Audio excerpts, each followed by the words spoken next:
Coming up today, Russian President Vladimir Putin says Turkey's shooting down of a Russian fighter jet on the Syrian border will have serious consequences. International leaders call for calm. France and the United States agree to intensify their air campaigns in Syria and Iraq to target the Islamic State group in the wake of the terror attacks in Paris.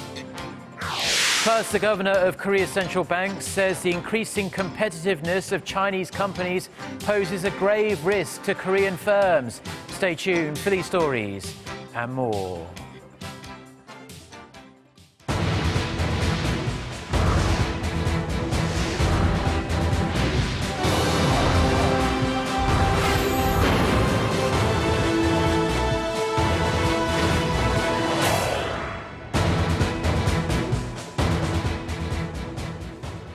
Hello, it's noon on Wednesday, the 25th of November. You're tuned in to our midday newscast here on Arirang TV. Thank you for joining us.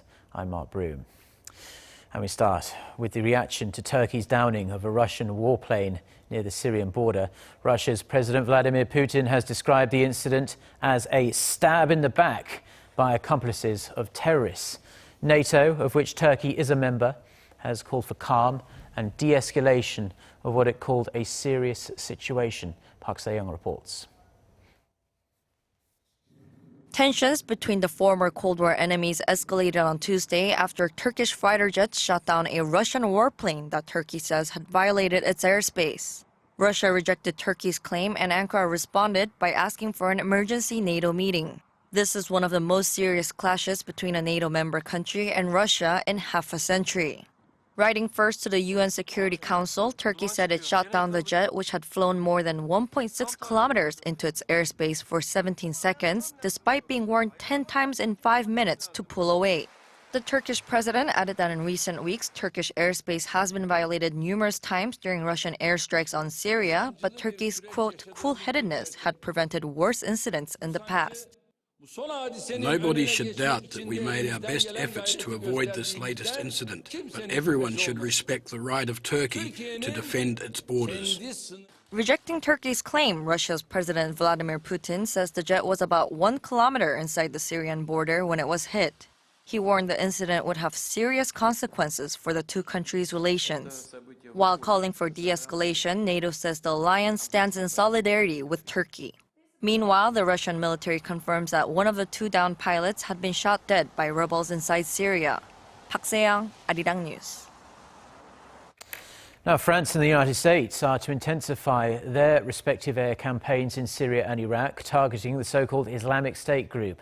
The move comes as the French president seeks support from world leaders to intensify their attacks on the extremist group.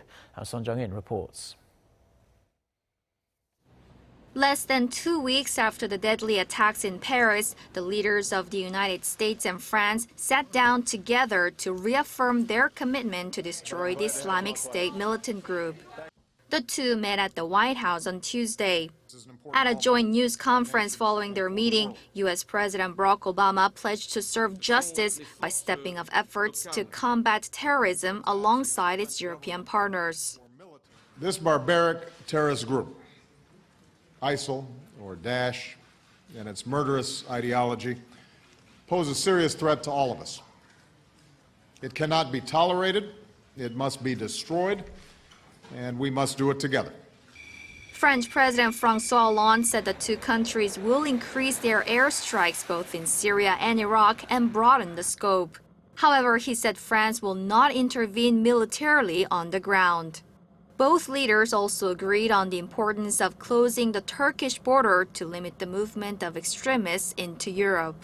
On Turkish downing of a Russian jet along the Syrian-Turkish border earlier that day, both leaders urged Russia and Turkey to avoid escalation. Obama called on Russia to redirect its strikes on defeating IS instead of opposition forces in Syria, which he believes only bolsters President Bashar al-Assad's regime. President Hollande said he will reaffirm that point when he meets with Russia's President Vladimir Putin on Thursday. Meanwhile, in a bid to rally support for a more coordinated international campaign against IS, Hollande plans on meeting with other world leaders this week, including Germany's Chancellor Angela Merkel on Wednesday and China's President Xi Jinping on Sunday. 손정인, Arirang News. Now, it has emerged that France has carried out more than 1,200 searches in its fight against terrorism. According to the country's interior minister on Tuesday, French police have arrested more than 160 people and seized some 230 weapons in the security crackdown since the deadly attacks in Paris. He said nearly half of the weapons are long firearms and war weapons, which reflects the effectiveness of the raids. The search continues in the southwest of France for Olivier Corel, who is the latest person wanted by French police in connection with the attacks. Over in Belgium, a European and international arrest warrant has been issued for Mohamed Abrini. Prosecutors say 2 days before the attacks, Abrini was seen driving a car with suspect Salah Abdeslam at a petrol station on the motorway to Paris. Abdeslam is currently the subject of an international manhunt after the attacks, which killed 130 people. Now, in other news, a new nuclear treaty between South Korea and the United States comes into effect on this Wednesday. The treaty allows Seoul to undertake certain research and development without having to get Washington's approval every 5 years. South Korea's Foreign Minister Youngsam will exchange a memorandum of understanding with the US ambassador to Seoul, Mark Lippert, at 6 p.m. this evening. The two sides struck the deal in April, allowing Seoul to expand its peaceful nuclear activity. South Korea also left the door open for the possibility of enriching uranium or reprocessing spent nuclear fuel. The accord, formally signed in June, replaces an earlier treaty signed more than 40 years ago. Now, South Korea's plans to develop its own indigenous fighter jet over the next 10 years could be facing yet another setback. A local defense official told Korea's Yonhap news agency that some US officials are pushing Washington to refrain from approving the transfer of 21 remaining technologies requested by Seoul for its KFX project. The US has already rejected the transfer of 4 technologies deemed key to the jet's development. It cited security reasons for its decision to block US defense firm Lockheed Martin sending that tech to Korea. Now, officials from Seoul's Defense Acquisition Program Administration will travel to Washington next week to discuss the problems surrounding the technology transfer. The KFX project was set to produce 120 combat jets by 2025 to replace the Air Force's aging fleet of F-4s and F-5s. Slowing demand in China and, as a result, slowing Korean exports to China have been giving local policymakers some real headaches in recent months. But the head of Korea's central bank says there's a bigger concern: the rapidly increasing competitiveness of Chinese firms in the global market. Hwang Ji-ae has the details. The narrowing gap in competitive edge between Korean firms and those in China is likely to become a major challenge in the long term. That's what Korea's top central banker Lee Ju-yeol emphasized while attending a monthly meeting with local experts on Wednesday. Discussing future risks to the Korean economy, he said growing competition from Chinese companies should be a more pressing concern than slowing demand in China. In order to protect against such risks, the BOK chief advised local firms to pour their efforts into improving competitiveness through research and development. Citing the success seen in India, he also urged the government to work on improving the investment environment by stripping away red tape. He said India's rapid economic ascent came largely on the back of removing regulations that hamper foreign investment. Issues like a widely expected U.S. rate hike next month and the need for structural reforms in the face of Korea's aging population were also discussed at the meeting. Hwang Ji-ae, Arirang News.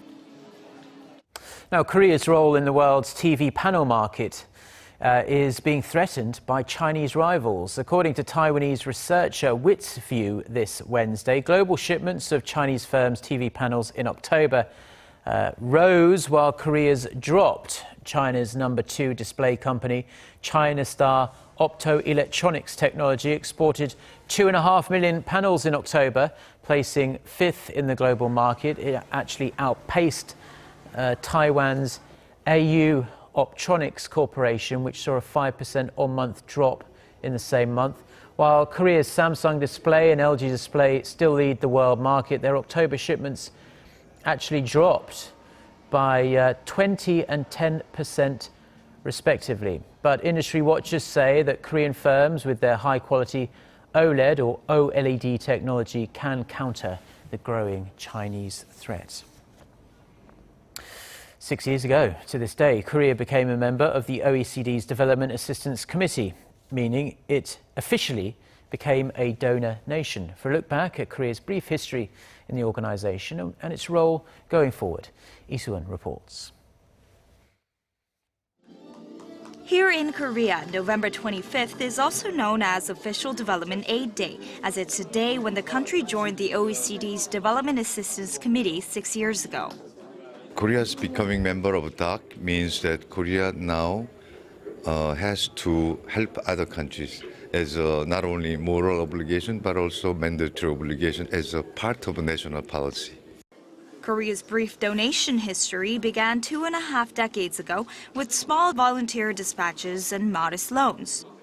But since then, Korea's contributions in development aid expanded in volume, amounting to a total of over $2 billion in 2013, a 60-fold jump. And there's still more that Korea has to offer. It's not just about economic development or science and technology. Korea can share its learning on balanced development, like know-how in social development and experience in democratization. President Park Geun-hye also vowed to expand Korea's assistance to developing countries in a speech to the UN Sustainable Development Summit last September. 개도국 발전을 위한 재정 지원을 꾸준히 확대하고 개발 협력의 질을 높이기 위해서 노력해 나가겠습니다. With the president's ODA drive, the government aims to expand its assistance volume by 35% to 0.2% of its total gross national income by 2020. Lee-Suan, Arirang News. Now, over 20,000 mourners have visited altars around the country to pay their respects to former President Youngsam, who passed away last weekend. His state funeral will be held in Seoul on Thursday. For an overview of the day's events, Shin Se-min reports. A 5-day period of national mourning will come to a close on Thursday after late President Kim Youngsam's state funeral at the National Assembly.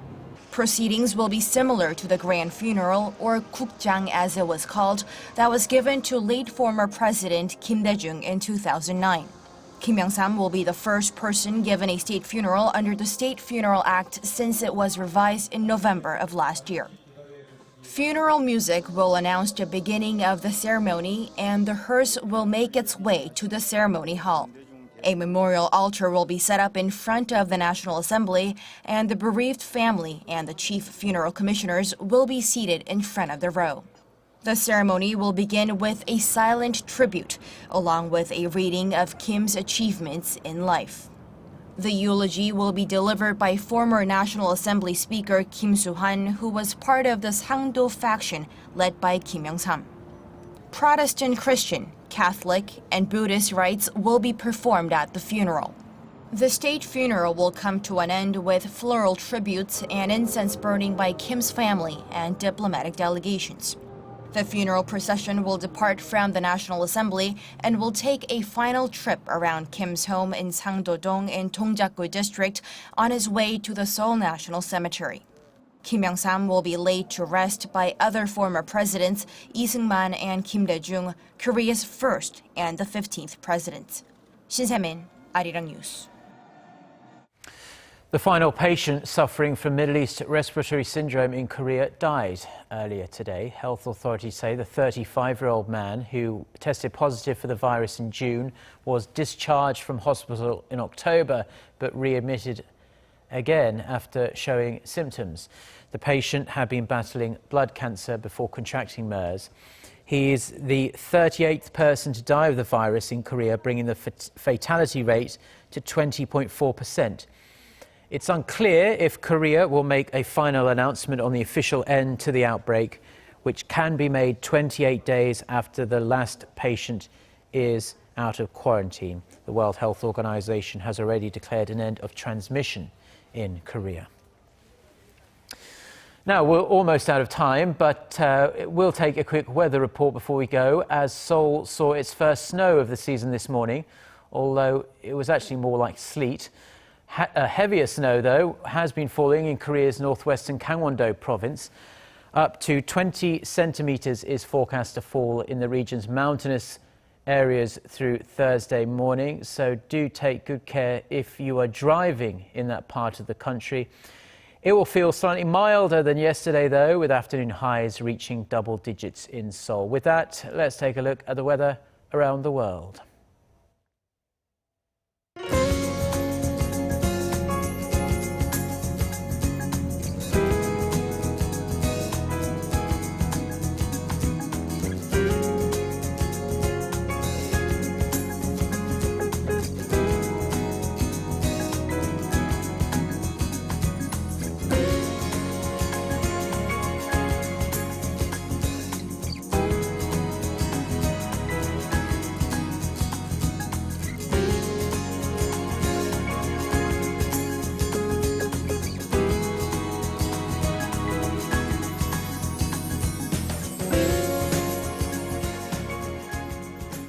Well, those are the stories we have for you on this Wednesday lunchtime here in Seoul. For more of the latest, don't forget to check out the website, arirang.com/news. Have a great day.